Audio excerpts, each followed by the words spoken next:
ಕನ್ಯಾ ರಾಶಿ. ಕನ್ಯಾ ರಾಶಿಯವ್ರಿಗೆ ರಾಶಿಯಾಧಿಪತಿ ಬುಧ 3ನೇ ಮನೆಯಲ್ಲಿ ಕುಜನ ಜೊತೆ ಇದ್ದಾರೆ. 3ನೇ ಮನೆಯಲ್ಲಿ ಕುಜನ ಜೊತೆ ಇರೋದು, ಕುಜನ ಒಂದು ಸಂಬಂಧ ಹೊಂದಿರೋದು ಎಲ್ಲ ಒಂದು ಕಡೆ ನಿಮಗೆ ಒಂದು ತುಂಬ ಪ್ಲಸ್ ಪಾಯಿಂಟ್ ಅಂತ ಹೇಳ್ಬೋದು. ಈ ಒಂದು 45 ದಿನ ಅಂದರೆ 1.5 ತಿಂಗಳಲ್ಲಿ ತುಂಬ ಚೆನ್ನಾಗಿರೋ ರಾಶಿ ಅಂದರೆ ಕನ್ಯಾ ರಾಶಿನೇ. ಅದರಲ್ಲೂ ನಿಮಗೆ ಶನಿ ದೃಷ್ಟಿ ನಿಮ್ಮ ಮೇಲೆ ಬಿದ್ದರು, ಯಾಕಂದರೆ ಸಪ್ತಮದ ಶನಿ ದೃಷ್ಟಿ ಬಿದ್ದರು, ನಿಮ್ಮ ರಾಶಿಯಲ್ಲಿ ಶುಕ್ರ ಬಂದಿರೋದ್ರಿಂದ, ಶುಕ್ರ ಕೂಡ ನೀಚನಾಗಿರೋದ್ರಿಂದ, ಎಲ್ಲ ಒಂದು ಕಡೆ ಶನಿ ಶುಕ್ರ ಒಬ್ಬರನ್ನೊಬ್ಬರು ನೋಡೋದ್ರಿಂದ ನಿಮ್ಮ ಕೆಲಸ ಏನಿದೆ ಅದರಲ್ಲೂ ನೋಡಿ, ಯಾವುದಾದ್ರೂ ನಿಮಗೆ ನಿಮ್ಮ ಮನೆಯಲ್ಲಿ ಯಾರಾದರೂ ನಿಮಗೆ, ಅದರಲ್ಲೂ ಲೇಡೀಸ್ ಯಾರೆಲ್ಲ ಹೆಂಗಸರಿದ್ದೀರಾ ಅವ್ರಿಗೆ ತುಂಬ ಅಚೀವ್ಮೆಂಟು ಮತ್ತು ನಿಮ್ಮ ಮನೆಯಲ್ಲಿ ಏನೇ ಕೆಲಸ, ಯಾಕಂದರೆ ನಿಮ್ಮ ಮನೇಲಿ ಏನೇ ಕೆಲಸ ಮಾಡಬೇಕಾದ್ರೂ ಗಂಡಸರು ಕೂಡ, ನಿಮ್ಮ ಮನೆಯಲ್ಲ ಗಂಡಸರು ಕೂಡ ನಿಮ್ಮ ಮನೆ ಹೆಂಗಸರಿಗೆ ಈ ಒಂದು 1.5 ತಿಂಗಳು ನಿಮ್ಮ ಕೆಲಸವನ್ನು ಅವ್ರಿಗೊಪ್ಪಿಸಿ. ಯಾಕಂದರೆ ಶನಿ ದೃಷ್ಟಿ ನೇರ ಬಿಡೋದ್ರಿಂದ ಮತ್ತು ಶನಿ ಶುಕ್ರ ಒಬ್ಬರನ್ನೊಬ್ಬರು ನೋಡೋದ್ರಿಂದ ಎಲ್ಲ ಒಂದು ಕಡೆ, ಅದರಲ್ಲೂ ಗುರುವಿನ ದೃಷ್ಟಿ, ಯಾಕಂದರೆ ನಿಮ್ಮ ಮನೆಯ 11ನೇ ಮನೆಯ ಗುರುವಿನ ದೃಷ್ಟಿ ನೇರ ಶನಿ ಮೇಲೆ ಬೀಳೋದ್ರಿಂದ ಎಲ್ಲೋ ಒಂದು ಕಡೆ ಹೆಂಗಸರಿಗೆ ತುಂಬ ಲಾಭ ಅಂತ ಹೇಳ್ತೀನಿ. ಹಾಗಾಗಿ ಯಾವುದೇ ಒಂದು ಸಣ್ಣ ಪುಟ್ಟ ಕೆಲಸಕ್ಕೆ ನಿಮ್ಮ ಮನೆ ಲೇಡೀಸ್ನ ಕಳಿಸಿ, ತುಂಬ ಚೆನ್ನಾಗಿ ನಿಮ್ಮ ಕೆಲಸ ಆಗುತ್ತೆ, ಒನ್ ಟೇಕಲ್ಲಿ ನಿಮ್ಗೆ ಕೆಲಸ ಆಗುತ್ತೆ.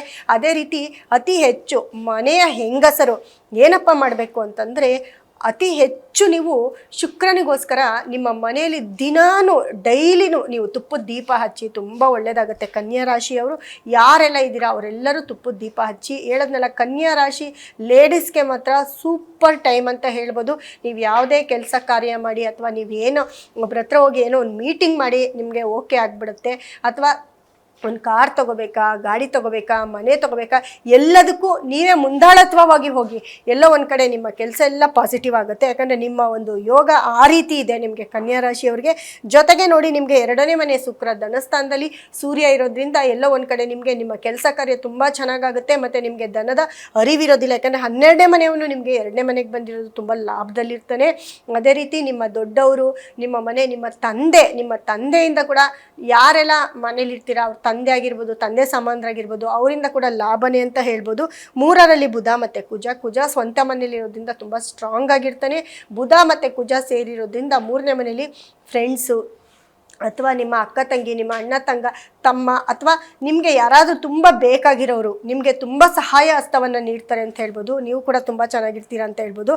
ಅದೇ ರೀತಿ ನಿಮಗೆ ನೋಡಿ, 5ನೇ ಮನೆ ಅಂತ ಬಂದಾಗ 5ನೇ ಮನೆ ನಿಮಗೆ ಮಕರ ರಾಶಿ ಆಗಿರುತ್ತೆ. ಅಲ್ಲಿ ಗುರುವಿನ ದೃಷ್ಟಿ ಬೀಳುತ್ತೆ. ಗುರುವಿನ ದೃಷ್ಟಿ ಬೀಳೋದ್ರಿಂದ ಅಲ್ಲೂ ಕೂಡ ನಿಮ್ಮ ಮಕ್ಕಳಿಂದ ಒಂದು ಖುಷಿ ವಿಚಾರ ಆಗಿರ್ಬೋದು, ಅಥವಾ ಯಾರಿಗೆಲ್ಲ ಕನ್ಯಾ ರಾಶಿಯವರಿಗೆ ಮಕ್ಕಳಿರಲ್ಲ ಅವ್ರಿಗೆ ಮಕ್ಕಳಾಗ ಯೋಗ ಆಗಿರ್ಬೋದು, ಅಥವಾ ನಿಮ್ಮ ಮಕ್ಕಳಿಂದ ಅಚೀವ್ಮೆಂಟ್ ಜಾಸ್ತಿ ಆಗಿರ್ಬೋದು, ಇದರಿಂದ ತುಂಬ ಖುಷಿ ಪಡ್ತೀರಾ ಅಂತ ಹೇಳ್ಬೋದು. ಮತ್ತು ಪೂರ್ವ ಪುಣ್ಯ ಅಂತ ಬಂದಾಗ ನಿಮ್ಮ ಮನೆಯ ಹಿರಿಯರು, ಅಥವಾ ನಿಮ್ಮ ತಾತ, ನಿಮ್ಮ ಮುತ್ತಾತ, ಯಾರೋ ಒಬ್ಬರು ನಿಮ್ಮ ಮನೆಯಲ್ಲಿ ನಿಮ್ಮ ಮಕ್ಕಳಾಗಿ ಪರಿವರ್ತನೆ ಆಗ್ತಾರೆ ಅಂತ ಹೇಳುತ್ತೆ. ಅದು ಕೂಡ ಈ ಒಂದು ಯೋಗನೇ ಅಂತ ಹೇಳ್ಬೋದು. ಇವಾಗ ಏನಾದರೂ ಕನ್ಯಾ ರಾಶಿಯವರು ಕನ್ಸೀವ್ ಆದರೆ ನಿಮ್ಮ ಹಳೆಯ ತಲೆಮಾರೇ ನಿಮ್ಮ ಮನೆಗೆ ಬರುತ್ತೆ ಅಂತ ಹೇಳ್ಬೋದು. ಇದು ನಿಮಗೆ ತುಂಬ ಯೋಗದ ಒಂದು ತಿಂಗಳಾಗಿರುತ್ತೆ. ಜೊತೆಗೆ ನೋಡಿ, ನಿಮಗೆ 6ನೇ ಮನೆಯಲ್ಲಿ ರಾಹು ಇದ್ದಾಗ ಸ್ವಲ್ಪ ನೀವು ಎಲ್ಲದಕ್ಕೂ ಸ್ವಲ್ಪ ನೋಡ್ಕೊಳ್ಬೇಕಾಗುತ್ತೆ. ನಿಮ್ಮ ಹೆಲ್ತ್ ನೋಡ್ಕೊಳ್ಬೇಕಾಗುತ್ತೆ.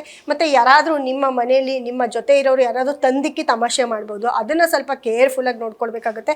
ಅದಕ್ಕೆ ನೀವು ಪರಿಹಾರನೂ ಮಾಡ್ಕೊಳ್ಬೇಕಾಗುತ್ತೆ. ಆ ಪರಿಹಾರವನ್ನು ನಿಮಗೆ ಲಾಸ್ಟಲ್ಲಿ ಹೇಳ್ತೀನಿ.